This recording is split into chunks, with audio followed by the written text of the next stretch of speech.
cho cô hai. Một ơi, bye bye.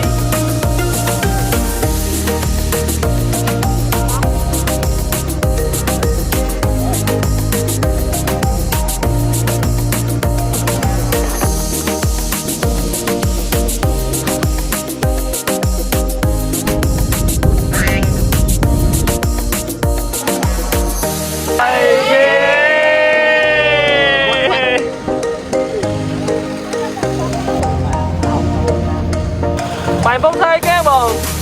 Tôi Tôi với cái này bông. tôi được làm. Thấy lắm. Các bạn.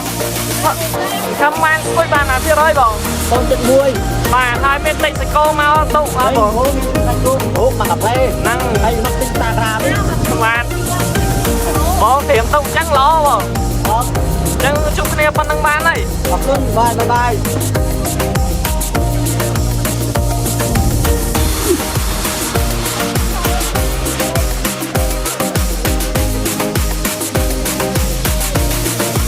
Bạn này kia không mày nhá.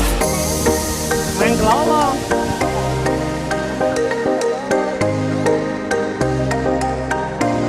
Bạn ấy không? Ôi.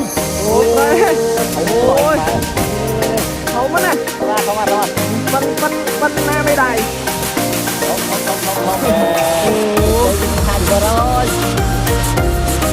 Mà lại quen ấy nhưng không nơi thấy tân mà.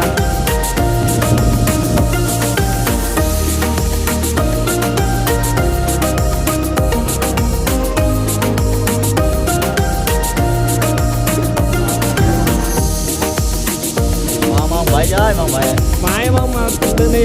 Em nè rồi. Mà mình can chú cho anh clap này. Chú cho trả nó, tao mua ra lại.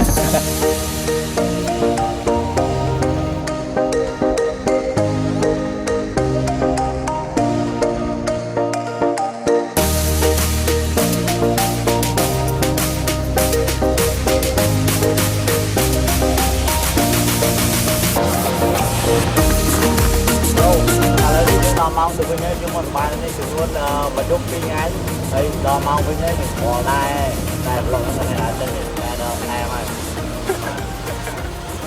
Thank you for watching. See you in another video.